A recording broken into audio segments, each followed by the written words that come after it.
So go ahead and look. So this crash test dummy in the car. I want you to think about how Newton's law is going to apply to this crash test dummy.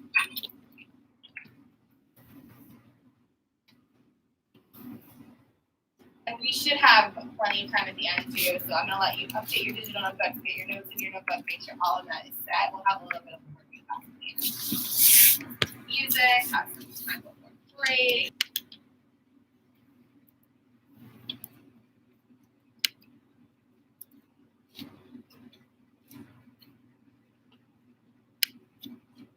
Is that working for everybody?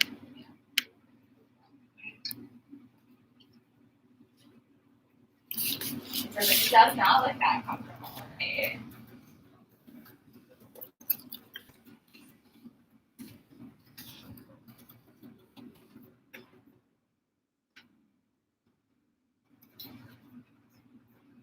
Did everybody get to see it?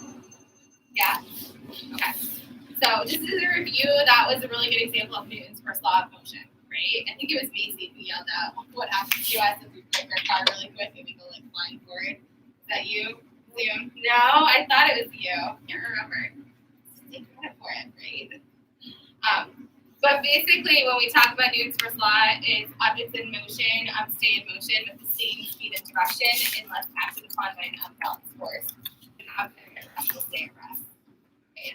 So that's a really great example of that. So the car is moving forward, a person is moving forward, right? We both have, so the car is going 40 miles an hour. How fast are we going when we're in that car? Right. So if a car is stopped by a wall by another car, right, that's a force to stop the car. Is there a force that stops us? No, right? So you can see that. So we have, so essentially we have inertia, right?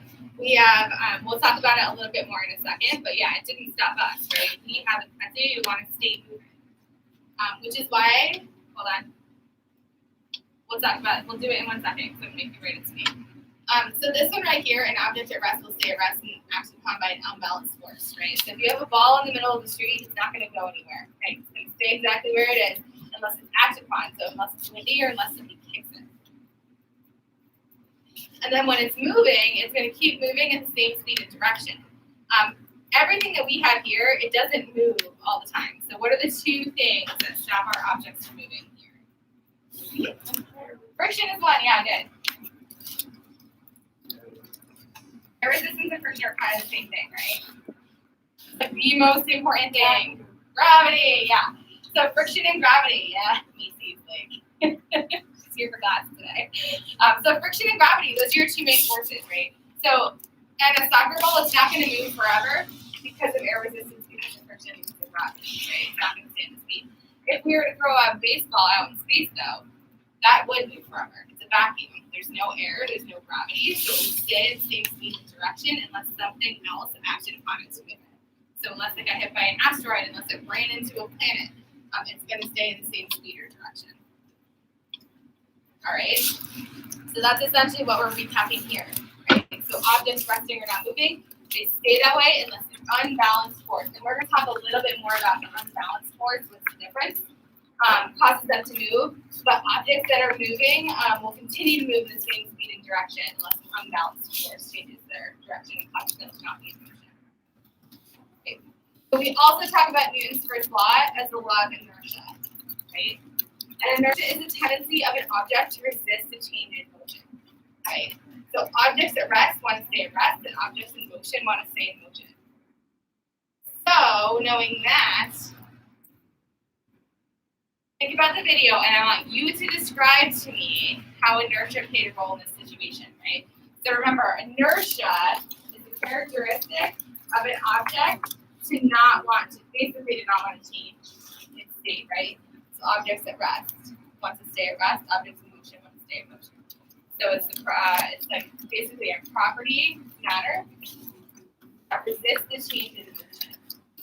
So something is moving, it wants to stay moving. If something is not moving, it wants to stay.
you're over there watching Amy's basketball again.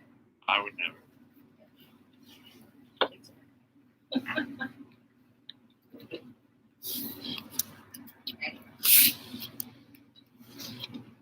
So for this one, you guys actually, we got almost all the points, right?